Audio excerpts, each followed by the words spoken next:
Hi guys! Ngayon naman po ay magkukwento ako ng mga habang-abang na mangyayari sa prinsesa ng City Jade.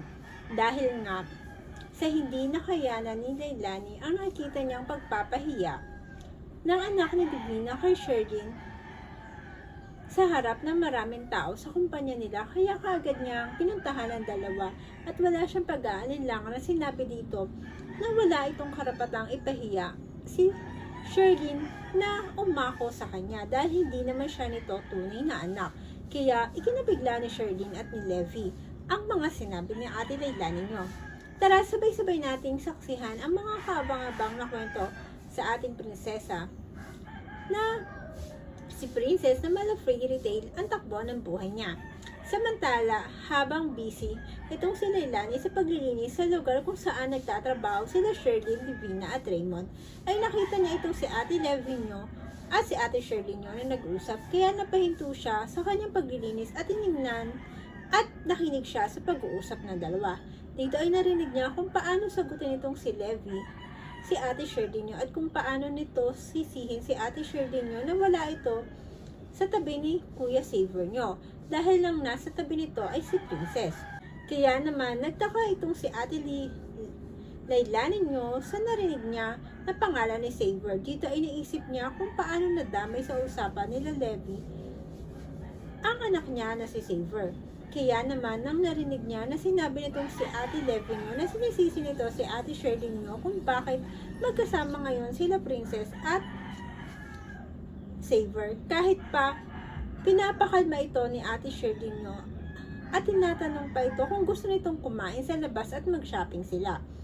Pero itong si Ate Levi nyo ay sadyang pinaglihi sa dragon dahil pabalang lang nitong sinagot si Ate Sherlyn nyo at sinabi na wag itong mag-react na may pakialam ito sa kanya dahil simula nang nakilala nito si Ate Princess nyo ay nawala na ito ng pakialam sa kanya, kundi ang laging inaalala nito ay si Ate Princess nyo. Kaya naman itong si Ate Leilani nyo ay lalong nagtaka sa pagkatao ni Princess dahil ang hinala niya na si Princess ang iniwan niyang bata kay Dado. Kaya naman ang nakita niya na itinulak itong si Ate Levi nyo si Sherlyn ay agad niyang nilapitan sila Sherlyn at Levi. Dito ay agad niyang inalalayan si Sherlyn at sinabi niya kay Levi na wag nitong sasaktan ang taong tinanggap siya kahit hindi naman ito ang tunay niyang anak.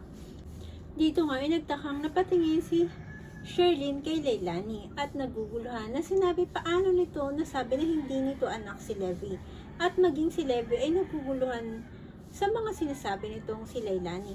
Kaya naman sinabi nitong si Leilani na ito ang sinasabi niya na malaking nagawa niyang kasalanan sa kanya dahil pumayag siya sa gustong mangyari ni Divina na ipagpalit ang mga anak nila. Dito ay naluluhang tinanong ni Levi kung totoo bang si Maring Divina nito ang mami niya. Kaya naman sinabi ni Leilani na oo, si Divina ang totoo niyang ina.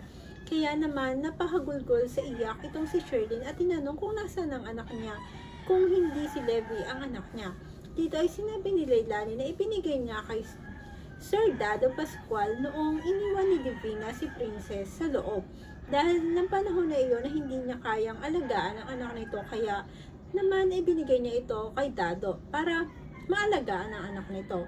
Kaya naman iyak na iyak itong si Ate Sherlyn nyo, kaya nang naabutan sila ni Kuya Raymond nyo, itong si Ate Sherlyn nyo ay tinanong niya kung bakit umiyak at ano ang nangyari. Pati si Divina na nasa malapit lang ay parang binuhusan ng suka ang mukha na makita niya si Leilani na kasama nila Sherlyn at naiiyak itong si Sherlyn nang nakita si Raymond. Dito ay narinig ni Maring Divina nyo na sinabi ni Sherlyn na hindi nila anak si Levi na anak ito ni Divina dahil noon sabay silang nanganak ay ipinagpalit ang mga anak nila. At tama ang hinala niya na una pa lang ay hindi niya totoong anak si Levi dahil wala siyang lukso ng dugo na nararamdaman kahit pa anong gawin niya ay wala siyang lukso ng dugo na nararamdaman dito unang pagkikita pa lang nila. Dito ay hinarap ni Sherlyn si Kuya Raymond nyo at sinabi niya na alam niya na ang dahilan ni Divina kung bakit gusto nitong maging malapit sa kanila lalo na kay Levi dahil anak niya ito. Dito ay umiiyak na sinabi niya kay Kuya Raymond na kailangan nilang puntahan si Dado para malaman kung nasaan ang anak nila. Kaya naman nagmamadaling umalis itong sila Ate Sherlyn kasama si Raymond. At nang naiwan lang ay umiiyak at hindi makapaniwala itong si Levi nang nalaman na hindi siya ang tunay na anak ni Raymond at ni Sherlyn, na ang tunay niyang magulang ay si Divina. Dito nga ay nakita niya sa di kalayuan si Divina nakatingin sa kanila at nang lalapitan siya nito ay agad siyang tumakbo palayo kay Divina. Samantala sa loob, kasalukuyan nagsisimula na ang roleplay nila Princess at Xavier. Kaya naman sa isang tabi ay silos itong si paring Onsinyo dahil hindi siya ang naging pakapareha ni Princess dahil sa nangyari sa kanya. Kaya naman na nakita niya na parang totoo ang pinapakita nilang nararamdaman sa play ay abot-abot ang pagsiselos niya. Dahil kung maayos lang sana siya ay siya ang kaparehan ni Princess at masasabi niya na dito ang tunay niya na nararamdaman. Kaya naman nang nasabi na ni Kuya Xavier ang pag-ibig niya kay Princess ay kitang-kita niya sa mga mata nito na may pagtingin ito kay Princess at gayon din si Princess dito. Kaya naman nang matapos na ang play nila ay sobrang saya ng mga kakosa nila at todo palakpak nila. Dahil aliw na aliw sila sa pinapakita ni Xavier at ni Princess sa pagganap sa kanilang mga role. At nagustuhan rin ng kanilang mga bisita, kaya naman sinabi nila kay Princess na si Princess pa rin ang magsiservisyo sa loob. Kaya naman masayang binatiin ng tatay Dado niya sila Princess dahil sa mahusay at na pinakita nilang pag-play sa roleplay nila sa bisita. Kaya naman itong si Ate Princess ay masayang binati rin ng kanyang mga ninong sa pagganap nila sa kanya-kanya nilang role.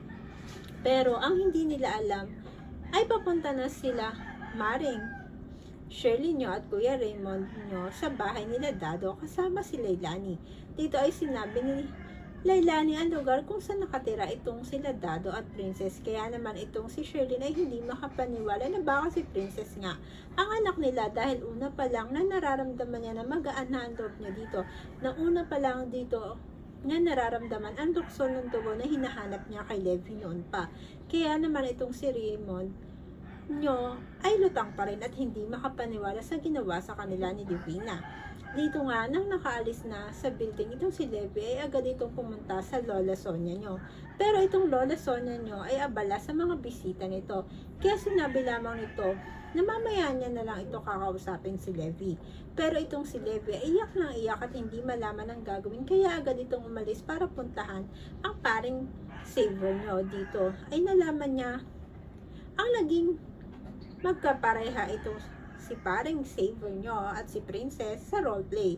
Kaya naman, nagpupuyos na naman ang nararamdaman niyang sakit.